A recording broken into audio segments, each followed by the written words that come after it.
Bienvenidos sean todos, cada uno de ustedes, a esta clase.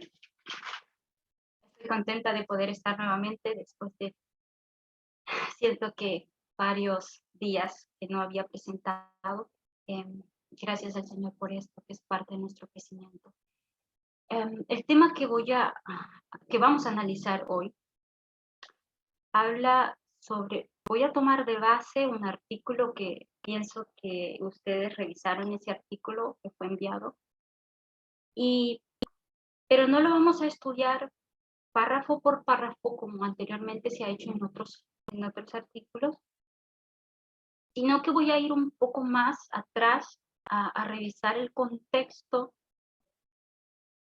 para poder definir o para poder ver el porqué de esos argumentos. ¿Cuál es la raíz allá atrás que ha venido y cuánto ha crecido para que hayan esos argumentos en el sur o ese debate, como el artículo lo menciona, ese debate entre los sureños, o sobre todo cuando se habla de la bandera confederada, ¿sí? Y en torno a qué está.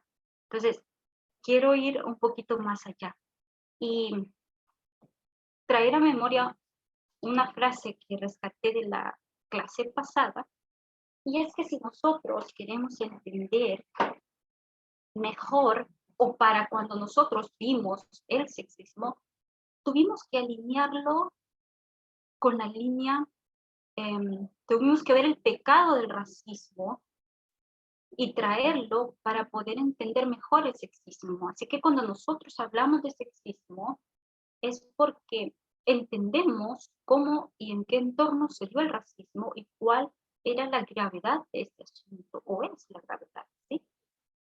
Entonces, en el artículo hay un escritor que se llama John Koski, y él examina esos debates dentro del sur sobre la bandera confederada, tal vez menciona un poco sobre sus orígenes, pero discute esos dos puntos de vista, o mejor dicho, dos opiniones, que es lo que discute en ese artículo. Unos que defienden o tienen argumentos a favor de la bandera confederada, y otros que condenan esto o tienen también sus argumentos de por qué lo condenan. Eso es lo que se ve en el artículo. Así que nosotros estamos en torno a esta guerra cultural, donde dos tipos de pensamientos entran en conflicto el uno con el otro. Y la pregunta a responder en esta clase, o una de las preguntas es, ¿cómo llegó esta bandera confederada? ¿Qué es, para empezar? ¿Y cómo llegó esta bandera de la batalla, como le llaman algunos, o bandera conocida como la Cruz del Sur también? ¿Cómo llegó a presentar la Confederación en primer lugar? Toda esta historia de racismo, de rebelión, toda esa historia de desacuerdo sobre qué era sobre la historia de la guerra civil, o es decir, todo tiene que ver con esto. O sea, cómo se entendió la guerra civil, cómo la entendieron los estados del sur, cómo la entienden hoy día aquellos que defienden la bandera confederada. ¿Sí? Entonces, sabemos que bandera representa algo, es un símbolo del país, y es lo más básico que podemos ver.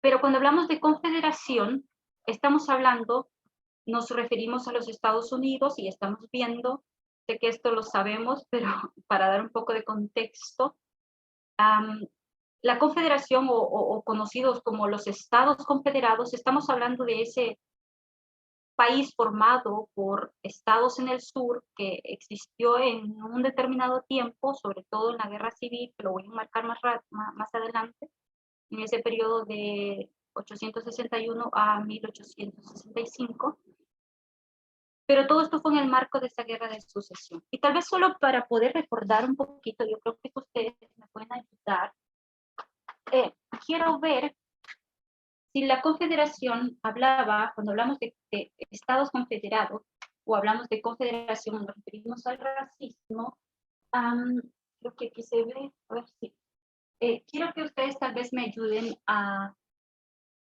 decirme cuáles eran esos estados confederados. Cuando nosotros hablamos de la confederación, ¿cuáles son esos estados confederados? Se ve,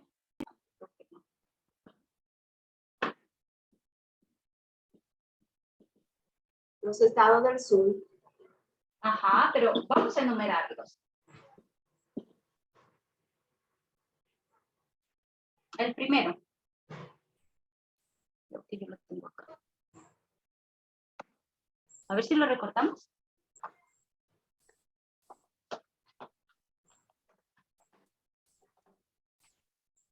Tenemos a Carolina del Sur.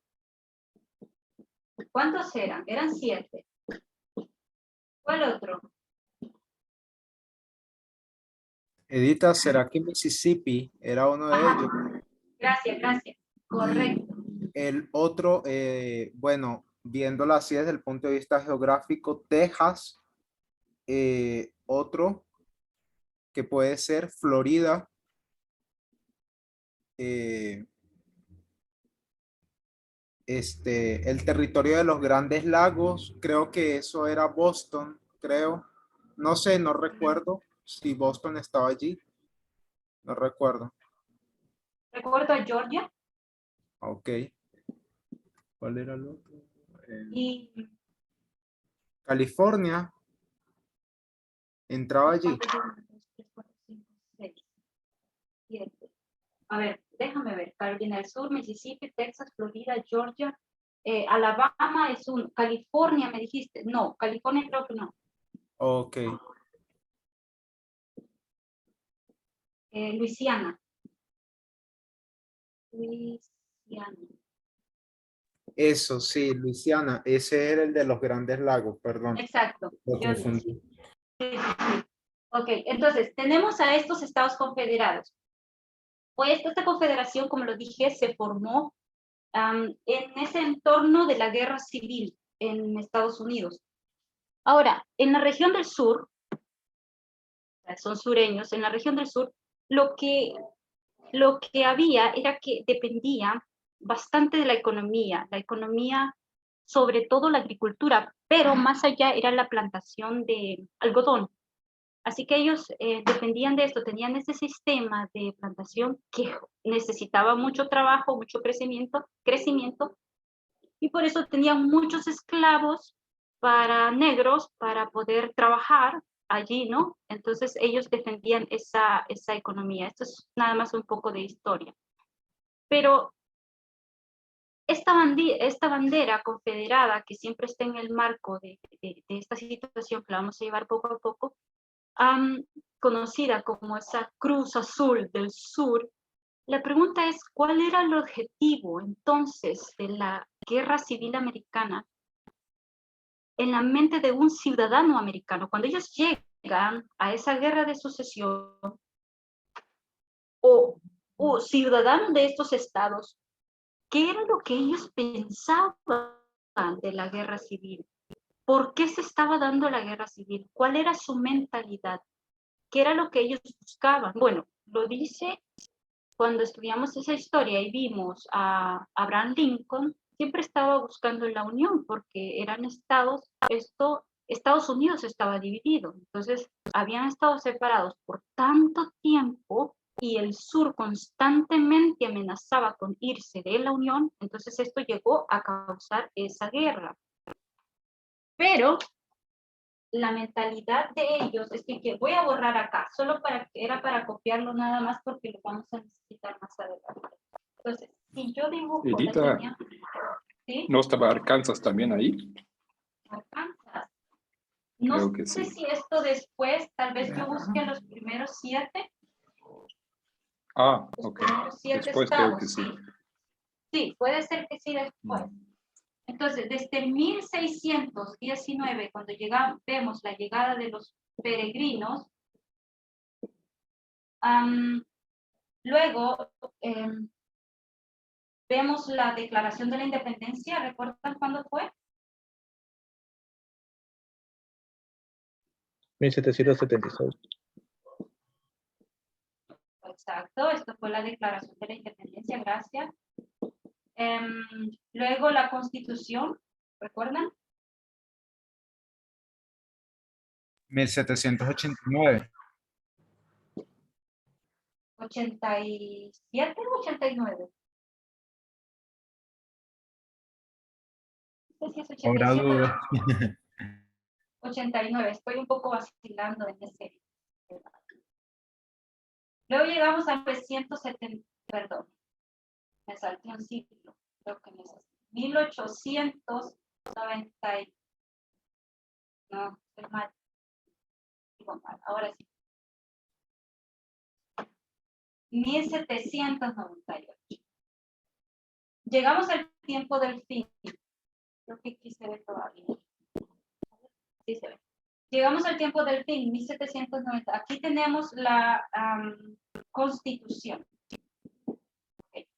Ahora, quiero acordarnos de algo, que nos acordemos de algo. ¿Qué es lo que nosotros nos encontramos en 1798? Externamente. Revolución Francesa.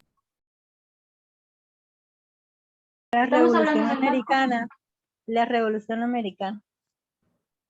El tiempo del fin para los milenios. Tenemos el tiempo del fin y estamos hablando en torno a Estados Unidos. Aquí estamos hablando de que no se ha formado todavía la nación. Aquí tiene una declaración de la independencia, que tiene la Constitución, así que está. ¿Qué dice Elena White? Voy a ser más específica mejor, para no ser tan general. ¿Qué dice Elena White que se está levantando en 1798? Los Estados Unidos, la sexta bestia. ¿Quién más? Una gran nación. Estados Unidos, una gran nación, perfecto. ¿Qué más se está levantando en 1798?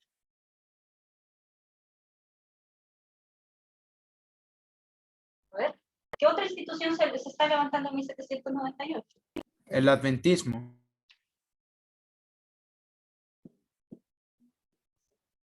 Gracias, César. Así que tenemos una nación joven en 1798, que a pesar de que tiene la Declaración de la Independencia, a pesar de que tiene la Constitución, esta nación todavía no los entiende. ¿Qué es lo que necesita esta nación? ¿Cuál es el trabajo de esta nación?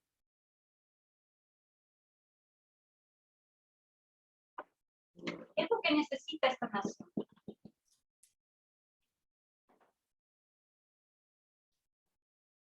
¿Qué es lo que necesita o cuál es su trabajo? Sí, ¿cuál es su trabajo? Aquí está levantándose. ¿Qué es lo que debe de hacer? Ser luz para el mundo, dar un ejemplo, ¿Y eso qué implica? abandonar la esclavitud. Exactamente.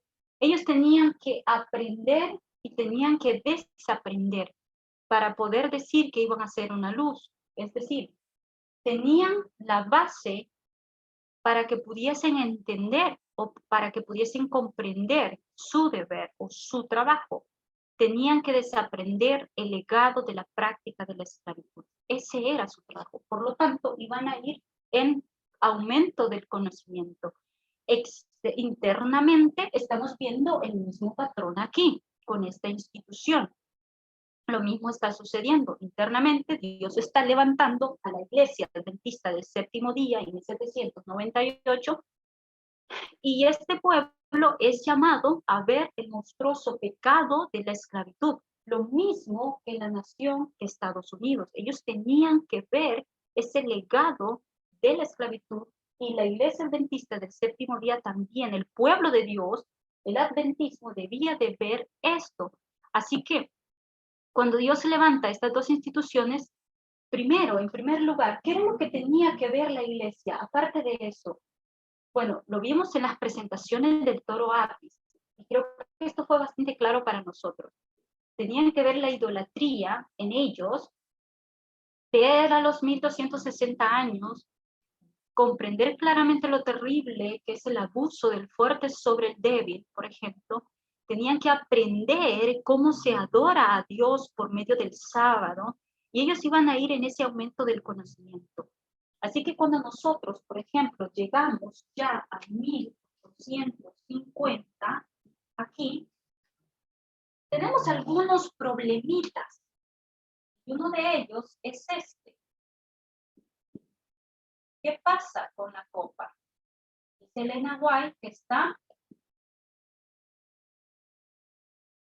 llenándose, está lleno. ¿Sí? Entonces, para este momento de 1850, la Iglesia Adventista ya debía de haber visto claramente debió haber sido claro para ella, entender lo que Dios odiaba y por qué lo odiaba. Entender por qué estaba llena la copa de ira, por qué el juicio venía a causa de qué era ese juicio. Debían de entenderlo, al igual que la nación de Estados Unidos. Pero sabemos que para este entonces todavía ellos, esta nación, Estados Unidos, todavía ellos estaban divididos, que están completamente divididos. Ellos no entienden por lo que están peleando. Piensan que lo entienden, pero no es así. Entonces, lo que el sur estaba peleando no era para defender la esclavitud. Eso está muy claro. Ellos estaban peleando para proteger. ¿Qué protegían ellos? A ver si se ve acá. ¿Qué era lo que el sur peleaba? ¿Por qué peleaba el sur? Su libertad. ¿Qué más?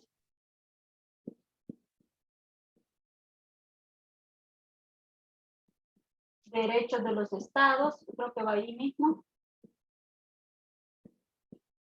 Esto era prácticamente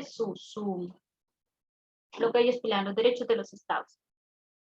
Ellos querían preservar, el artículo lo dice, querían defender a sus estados, querían defender una vida refinada, ellos veían como un idilio del peligro de la agresión del norte, lo miraban así, miraban que el norte, miraban al norte como se miraban a ellos mismos siendo agredidos por el norte, ¿sí? Entonces, querían evitar esa interferencia del norte, y este es el contexto en el que ellos están en ese tiempo. Y el artículo en uno de los párrafos dice que estos soldados confederados que luchaban más adelante en la guerra civil, lo hacían para poder defender esto, defender el derecho de los estados. Lo hacían para poder defender su país, sus hogares de la invasión. Lo hacían, como dijo Matías, para poder preservar su libertad constitucional. Y ellos dicen, ¿por qué que nosotros ganamos antes en 1776? Entonces, la pregunta es, ¿qué los llevó a ellos pensar que esa lucha, qué los llevó a ellos pensar que esto, defender su libertad, que defender los derechos de los estados, era justo? ¿En qué se basaban ellos para decir eso? ¿Por qué ellos decían que esa era su lucha? Porque cuando ellos peleaban, ellos creían que estaban haciendo algo justo, algo bueno. ¿Por qué creen ustedes, de acuerdo al artículo?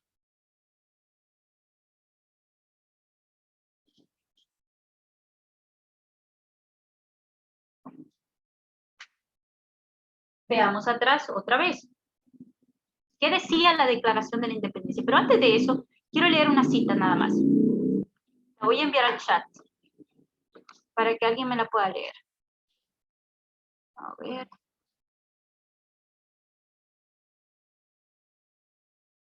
Antes de eso, quiero que veamos qué es lo que dice Elena White.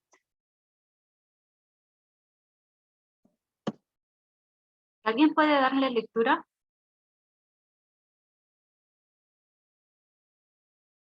Voy.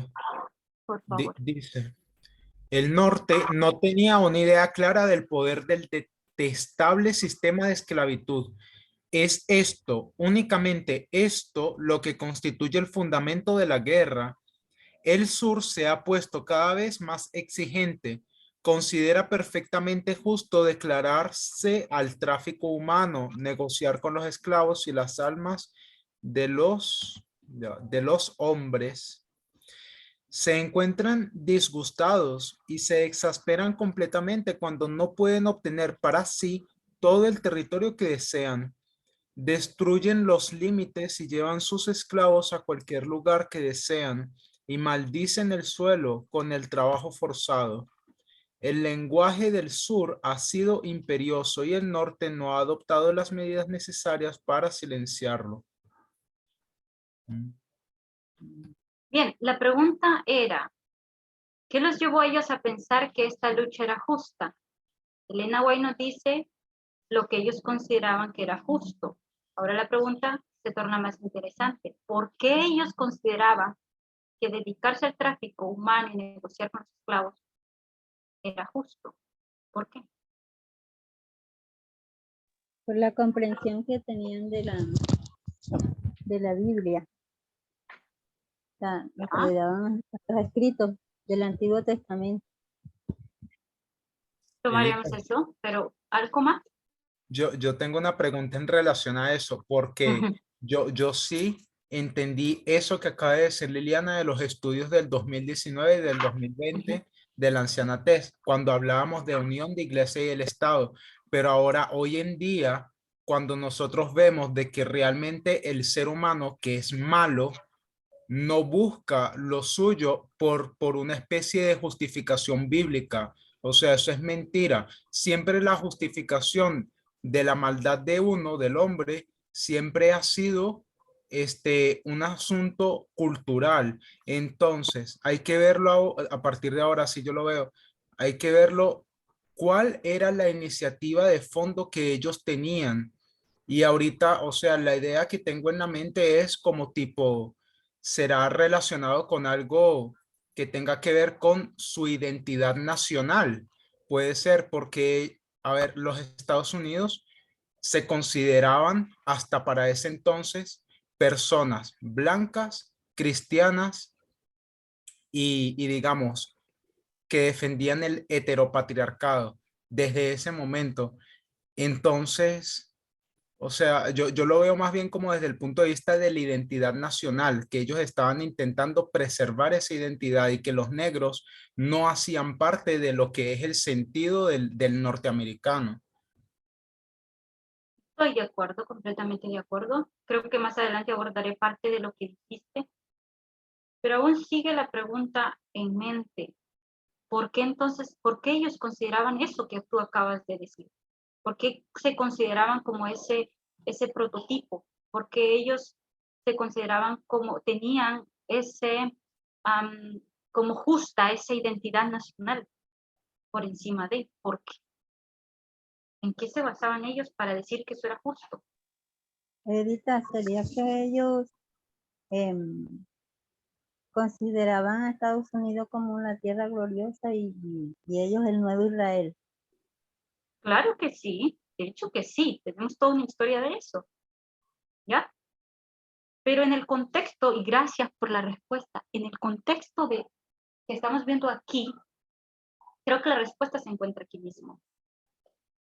Cuando ellos llegan aquí, a 1850, y Elena White, bueno, en la guerra, vamos a poner un poquito más acá, 1861, en este contexto de la guerra civil, 1865, y acá tenemos el 63, todo este contexto, Elena White está diciendo, está describiendo el pensamiento que tiene el sur, e incluso dice que el norte también, el norte no hace algo, y el norte también fue participante de los pecados del sur. ¿Sí? Pero si vuelvo otra vez aquí mismo, voy a volver a hacer esta. Llegan los peregrinos, tienen la Declaración de la Independencia, tienen la Constitución, levanta una nación. Quedémonos acá. César, tú sabes de esto. ¿Qué dice la Declaración de la Independencia?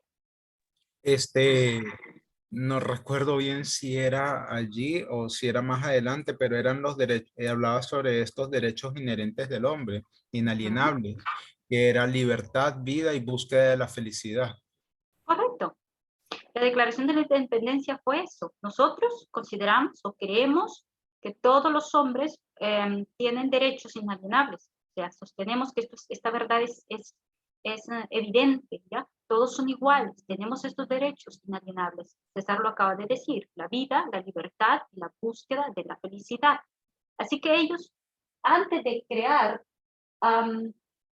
algo que les dijera a ellos cómo eran esos derechos o cómo se daban, antes de eso tenemos la declaración. La Constitución les va a decir cómo es que se maneja esto, cómo es que esto debe de entenderse. Entonces, pero ellos todavía no lo entienden.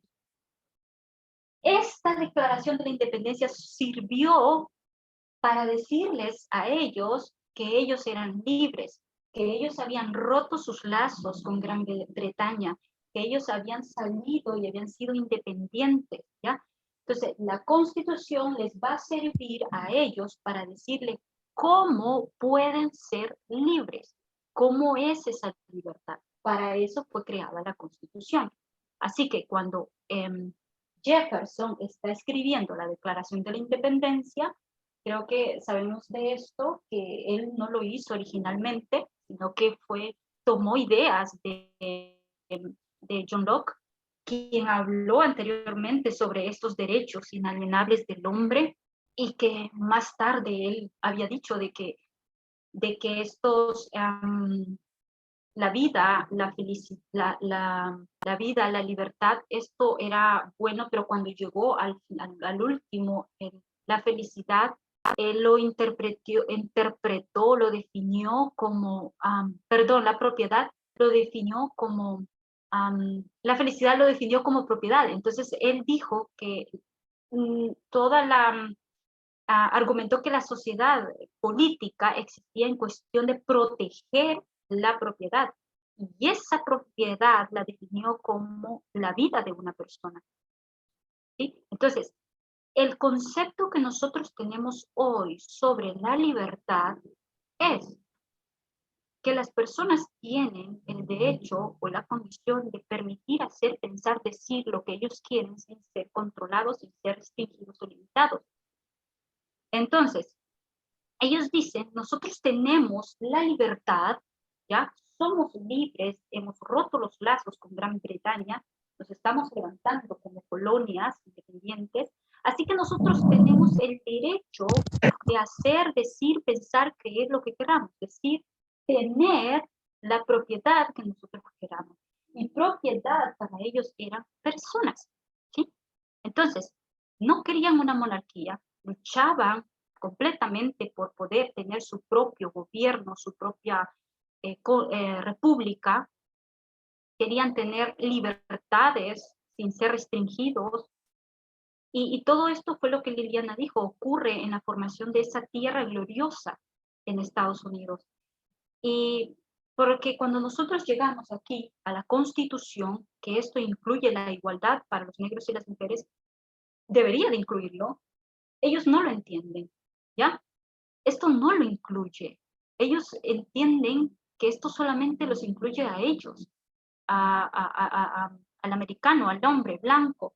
Entonces, Jefferson, que está haciendo esto, también tenía esclavos.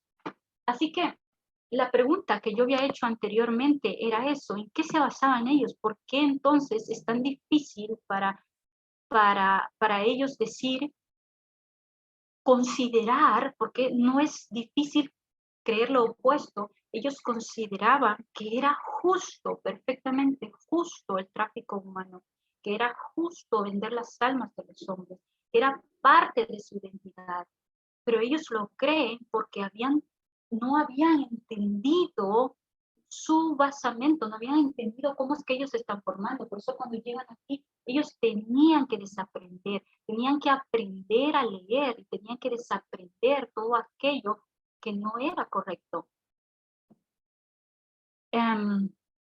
Ok, entonces, no sé si hay algún comentario hasta aquí.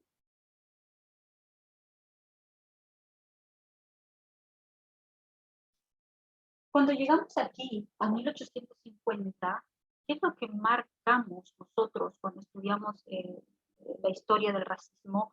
¿Qué es lo que nosotros marcamos aquí en 1850? La ley dominical.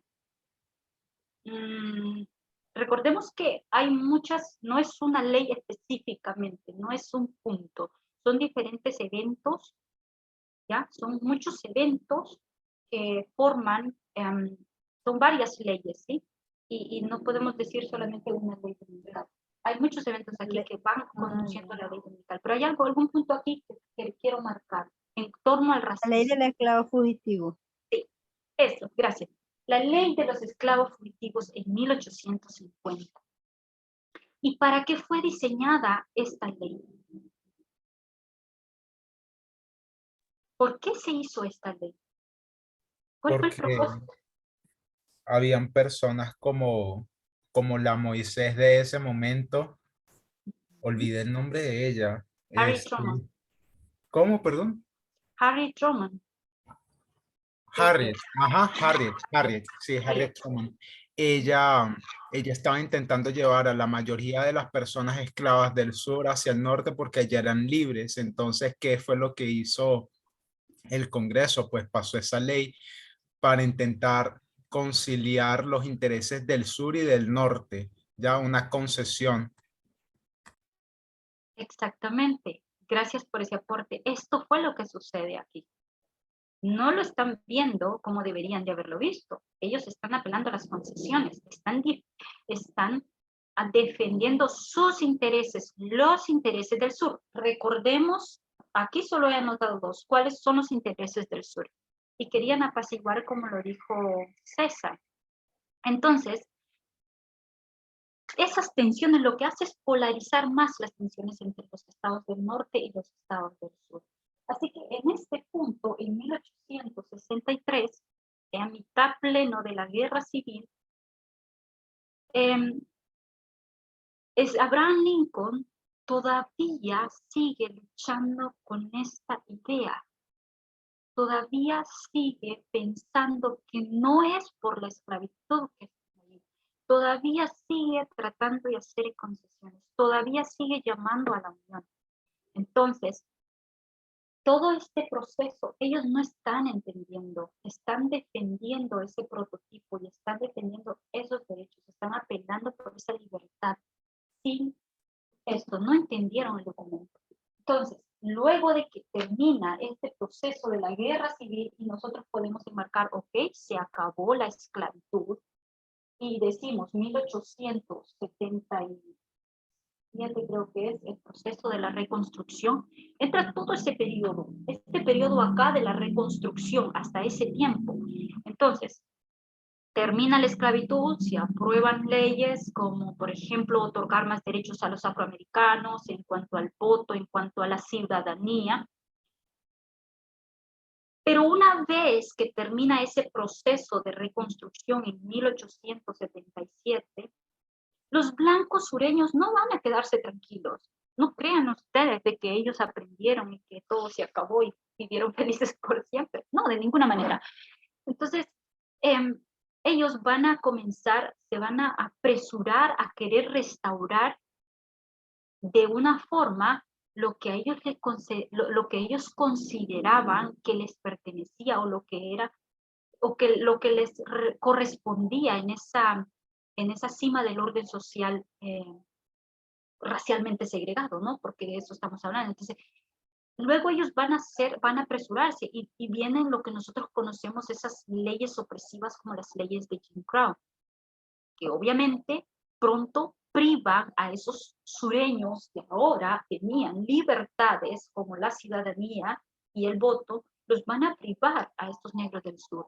Esa ley federal que protegía a los negros aquí, de los derechos civiles, ya de los que habían sido esclavos y todo eso, pero los blancos se van a sentir incómodos con esto, así que muchos de ellos, demócratas, fueron ganando influencia y a través de las elecciones políticas, tal vez grupos paramilitares, y todo esto fueron intimidando a todos los opositores, atacando a los negros. Entonces se veía todo ese contexto que el sur no estaba de acuerdo, que ellos no estaban de acuerdo, impidiéndoles votar, por ejemplo. Entonces, luego de este proceso van a empezar a enarbolar esas banderas confederadas, ¿ya? No era en sí, en un principio, de que la confederación, esos 7 estados, se levantan y dicen, este es nuestro símbolo, esta bandera confederada.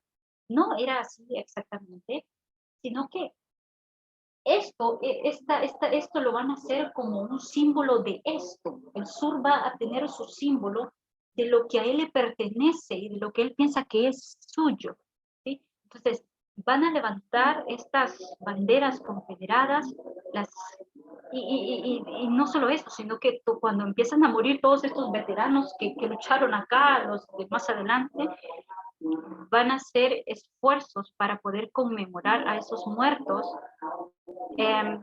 levantando monumentos de estas personas en estos estados del sur, todo como un símbolo de poder, de no perder, de decir, no podemos perder lo que a nosotros nos perteneció desde un momento. Así que,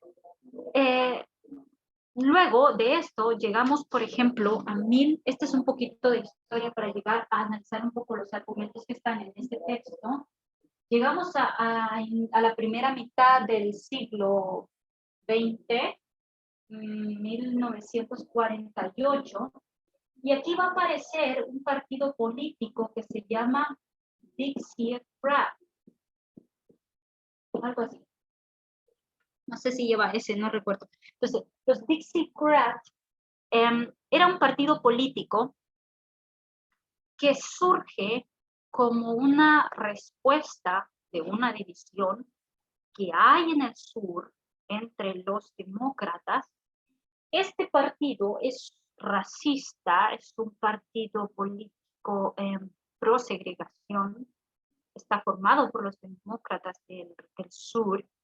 Entonces, este partido se opone crucialmente a todo aquello que tenga que ver con el avance de los derechos civiles para los negros, y ellos se oponen hacia los afroamericanos.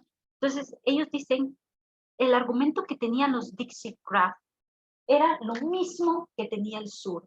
Ellos no habían perdido esto, no sé si ellos no habían perdido esto. Ellos decían, uno de los argumentos básicos que ellos tenían, que por qué se levantó estos Dixiecrat, eran esto: ellos querían proteger los derechos de los estados del sur, querían seguir manteniendo la segregación racial. Querían seguir manteniendo la segregación racial. Entonces, tenemos a estos políticos, los Dixiecrat, dueños de negocios, pequeños empresarios, ¿qué más podría decir? Líderes comunitarios. Tenemos a todos estos hombres aquí, ¿ya?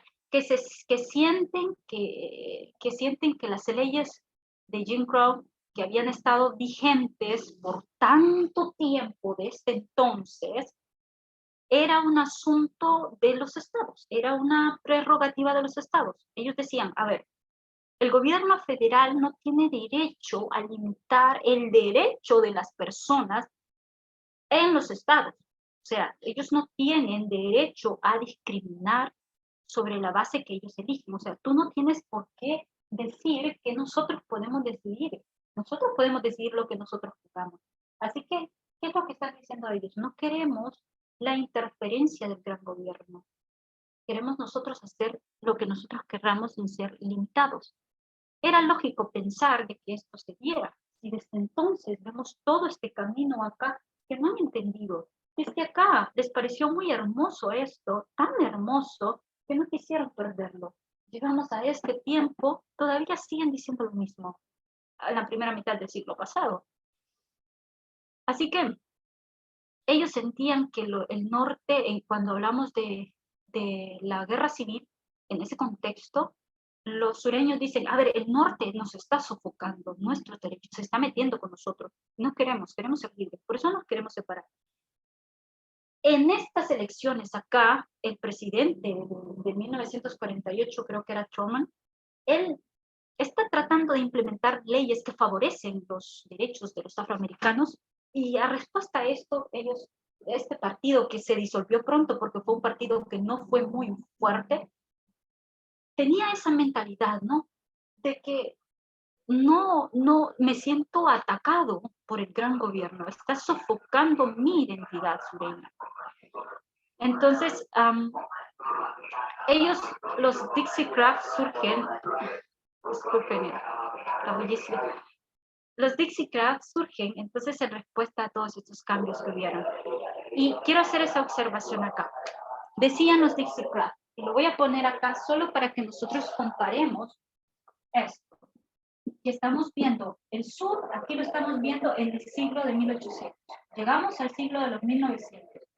Y los Dixiecrats, y voy a poner Dixiecrats, aunque esto se disolvió, pero ellos fueron, esta mentalidad fue lo que dio pase al republicanismo. ¿Ya? Entonces, fue el mismo pensamiento, lo vemos acá a mitad del siglo pasado, lo vemos en los republicanos, a finales, formándose a finales del siglo pasado, y ahora con más avance, lo vimos en las elecciones de los 2016. Entonces, los Dixiecrats, ellos van a decir, van a tener estos argumentos, y ellos dicen, ok, nosotros, este partido exige la libertad para segregar. Eso era lo que ellos exigían. Queremos tener libertad para continuar con la segregación. Aquí era para continuar con la esclavitud, porque les parecía que era justo. Aquí era para continuar con la segregación, porque les parece que es justo. ¿Ya? Entonces, defendían los derechos de los estados. Esto era su basamiento. Derechos de estados. Y ahí incluye mucho, incluye economía, incluye mucho acá cuando hablamos de derechos de los estados. Y acá, ellos decían, no queremos una interferencia del norte. No querían que el norte se metiera en sus asuntos. Y aquí ellos dicen, no interferencia del gran gobierno. Gran gobierno. ¿Ya? No sé si pueden ver. ¿Sí se ve? Sí. Bien. Entonces tenemos este paralelo acá. Estamos hablando en torno de los 1800. Voy a poner 50 solo como para poner un referente. Y estamos hablando en torno de 1950. O sea, la primera mitad del siglo, Y aquí llegamos a ver lo mismo ya en nuestro siglo, acá en los republicanos. Entonces, ellos tenían miedo de que el gran gobierno les obligara a cumplir, tenían miedo de un estado policial que les obligara a los Dixiecrats, a ellos, o sea, no al sur, que les obligara a cumplir lo que ellos no querían cumplir, es decir, los derechos civiles. En torno a esto se levantan entonces, aunque dura poco ese partido, estas personas más tarde se unen a los republicanos, se unen al partido republicano. Así que ya cuando aquí llegamos a 1956, ¿qué ocurre en 1956? Para recordar. ¿Se acuerdan? ¿Qué tenemos en 1956?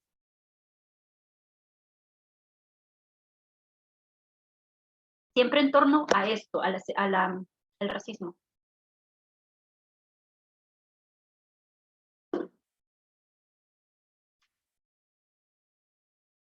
Tenemos un caso de la Corte Suprema. Sí, el caso de Brown contra la Junta Directiva de Educación. Exactamente. Cuando llegamos aquí tenemos la Corte. ¿Y qué dice la Corte Suprema? ¿Qué es lo que considera inconstitucional? La segregación. Exacto. Entonces dice que la segregación es inconstitucional. Y eso hizo de que los estados del sur se molestaran tanto y comenzaran a protestar en una forma de enarbolar su bandera, recordando este mismo asunto, ¿ya? Entonces, Georgia, por ejemplo, levantó su bandera, algunos estados del sur, como Carolina del Sur, como Alabama, enarbolaron su bandera sobre los Capitolios. Algunos miembros del Ku Klux Klan lo hacían deliberadamente. Pero en su mente realmente ellos tenían razón, como el artículo lo dice, en lo que ellos defendían. Ellos dicen, nosotros sí defendemos los derechos de los estados. Por supuesto, ellos tenían razón y lo dicen. Por eso levantamos nuestra bandera. Pero niegan constantemente que esto tenga que ver con esclavitud. Entonces parece tan contradictorio cuando vemos la historia desde un punto de vista real y profético, porque realmente ellos estaban haciéndolo porque ellos decían, tenemos el derecho completo y es justo, dicen los sureños, tenemos el derecho de tener esclavos y lo consideramos justo, consideramos que eso es así. Y ellos dicen, tenemos el derecho de segregar y consideramos que esto sea justo. Realmente nadie tiene que meterse con nosotros. Así que ese es el mismo asunto que estamos viendo. Cuando llegamos a 2015, por fin, en 2015, este asunto de la bandera confederada o de la confederación y todo esto, más que todo esto, el símbolo, por fin vemos que esto llega a ser, lo voy a hacer así, pero sé que la bandera confederada no es así, llega a la conciencia nacional, ¿sí? Y empiezan a ver, porque en 2015 hubo un tiroteo en una iglesia de un adolescente, joven, blanco, disparó ante muchos feligreses, unos 9 feligreses de color en Carolina del Sur, en Charleston, Carolina del Sur. Entonces, y después de eso recorrieron imágenes en las redes sociales de banderas confederadas que este hombre tenía, y todo esto llevó a que se desataran protestas, y las protestas, las personas exigían que quitaran esas banderas, que las llevaran a un museo, y eso. Empezaron a exigir que se derribaran esos monumentos que aquí habían levantado, exaltando a las personas que pelearon aquí como héroes, y todo eso fueron quitadas. Incluso en el contexto en el que ese artículo se escribe, un mes después se quitó ya la bandera, fue eso, ya se llevó a un museo, pero todavía en ese contexto en el que se escribió el artículo todavía estaban ondeando algunas banderas. Entonces, en 2015, Edita, pese a todo esto, ¿sí? puedo interrumpir. Si favor. yo lo entiendo bien, aquí en el contexto es que después de ese, o al mismo tiempo de ese tiroteo, de asesinato, se había levantado una bandera ahí en una institución de gobierno, ¿no?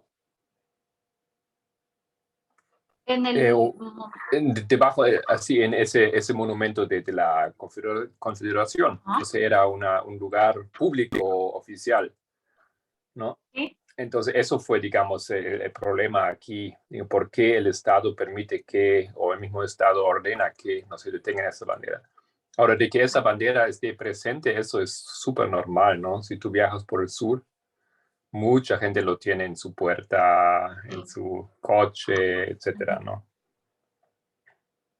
Exactamente. Eso es exactamente por qué estaba, y por eso dije, llega a conciencia nacional. La gente empieza a preguntarse por qué. ¿Por qué tiene que estar en los Capitolios? ¿Por qué tiene que estar en las plazas? ¿Por qué tiene que estar esa bandera? O sea, ¿por qué no hacemos conciencia y vemos qué realmente fue lo que pasó? Entonces es ahí donde viene el escritor, y no solamente en ese artículo, en otros que leí, él empieza a abordar ese asunto y dice ese debate de que la gente empieza a cuestionarse. Porque después del 2015 vemos las protestas olvidé, pero creo que fue fue como en el 2018, unas protestas que hubieron contra el racismo antes de George Floyd, que también siguieron cuestionando.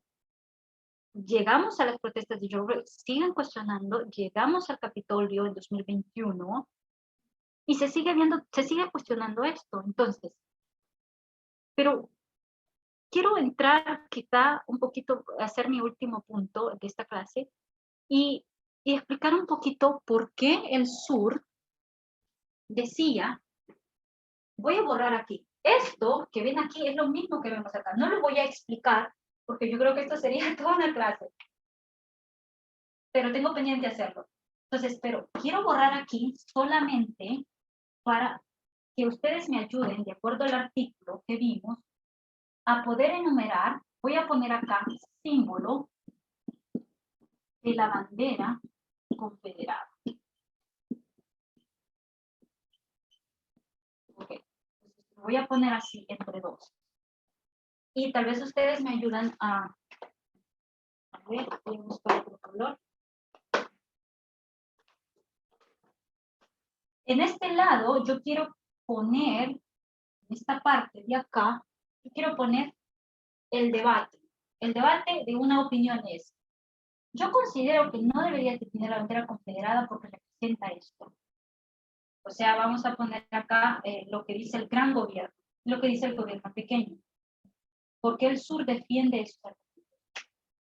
En primero solo voy a poner el primero. Primero dice, ok, dicen los, digamos, los demócratas o el gran gobierno, dice, no deberías detenerla porque esto representa la esclavitud. Es un símbolo completamente de la esclavitud. Y obviamente la esclavitud es un terrible pecado, malvado.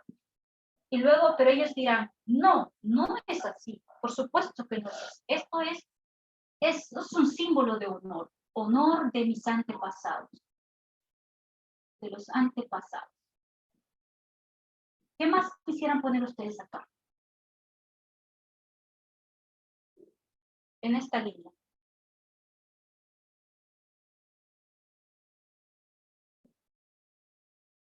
Es como que aquí estuviera hablando el gran gobierno y aquí estuviera hablando el gobierno pequeño. Lo voy a poner así más general. O lo que defienden los sureños. Ellos dicen, no, no, no, esto es símbolo de honor. Pero los demás, los que protestan, dicen, no, esto es un símbolo de esclavitud. ¿De qué más dicen que es un símbolo en esta línea?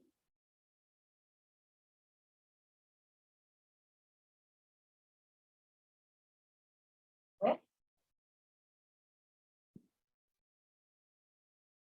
¿Están ahí?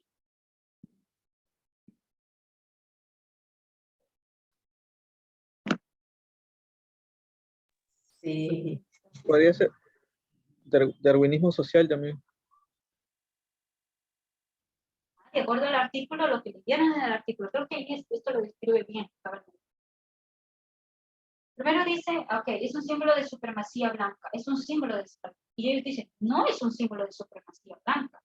Esto es un símbolo de herencia, una herencia que también tiene que ver con nuestros antepasados. Es una herencia de su legado que nos dejaron nuestros antepasados. Pero siguen considerando a esos antepasados como héroes. Y aquí dirán, no, esto es un símbolo de nacionalismo blanco.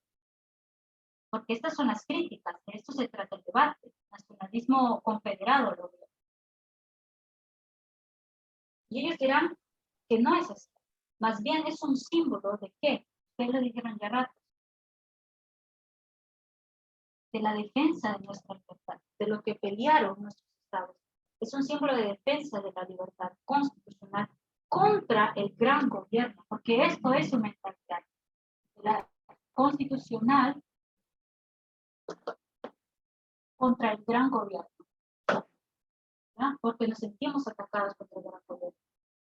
Y ellos dirán acá, no, esto es un símbolo de opresión, realmente esto es lo que representa cuando vemos toda la historia.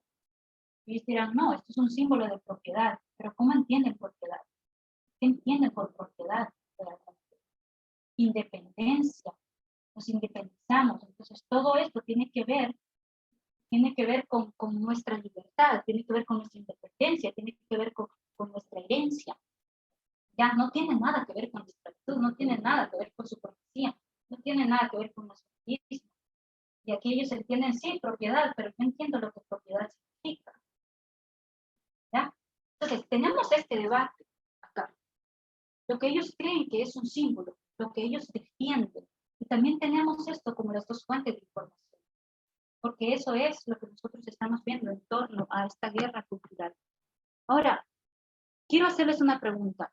¿Cuál es el modelo perfecto que encaja todo esto? ¿Cómo se llama eso? Creo que Pedro enseñó ya. ¿Cómo se llama el modelo que encaja? Tiene un nombre, que podríamos decir, esto es lo que encaja perfectamente en este tipo de pensamiento. Sureño. Creo que lo mencioné hace ratito, o César lo mencionó hablando acerca de la supremacía.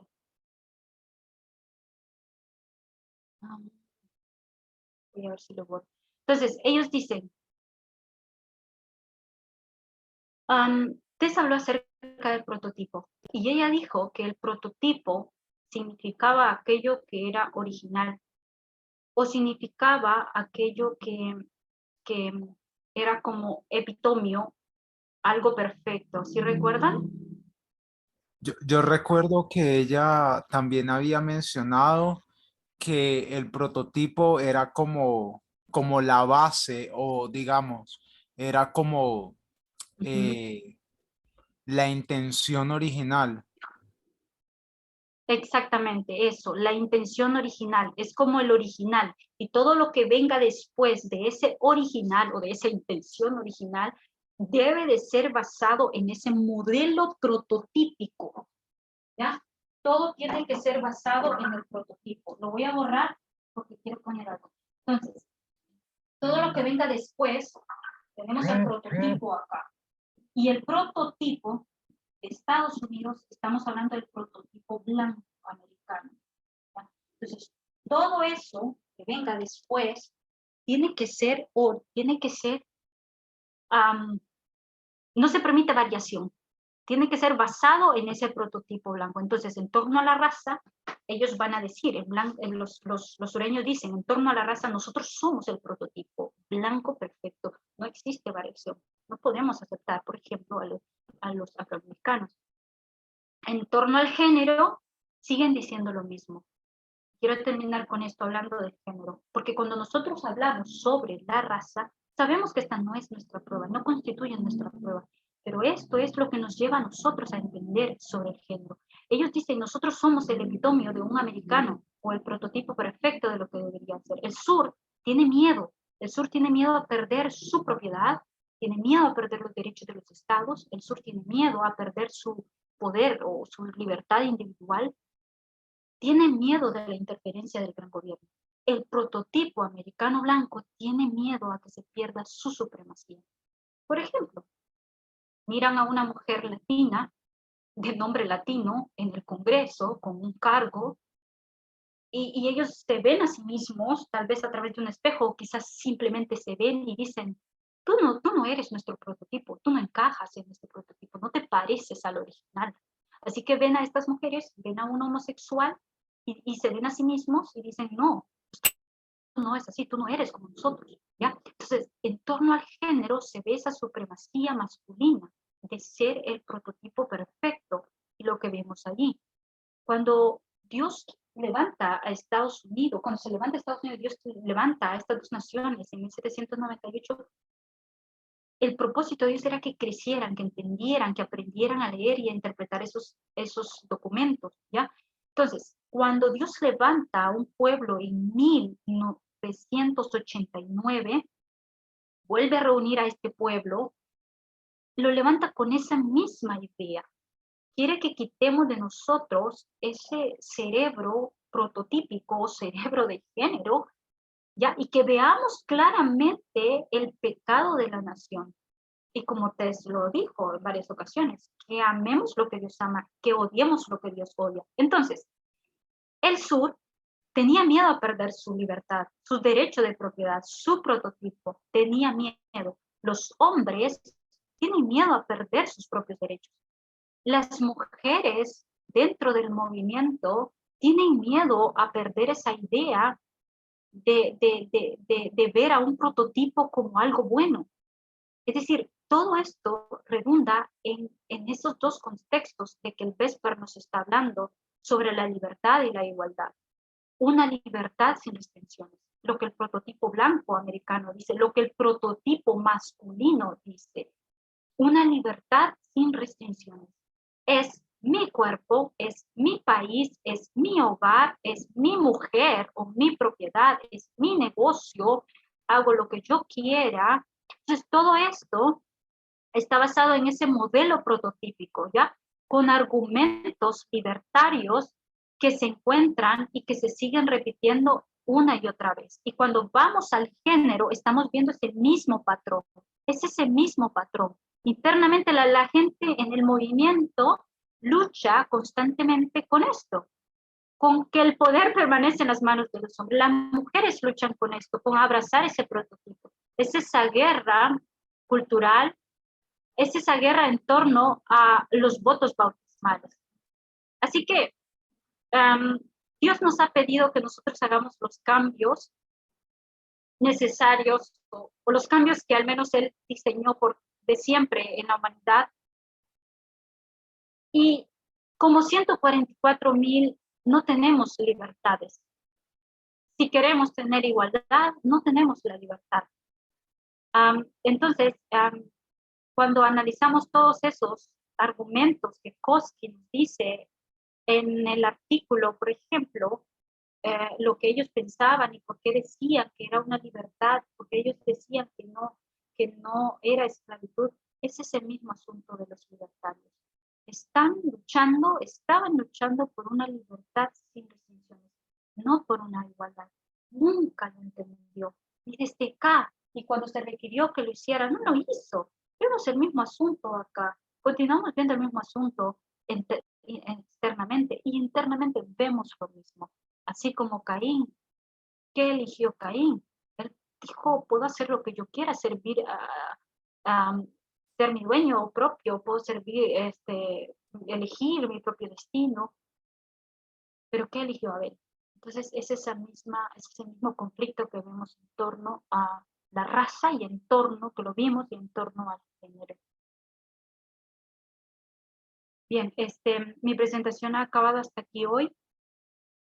Si quieren, hacemos una oración y si hay algún comentario, lo podemos hacer después. ¿Les parece?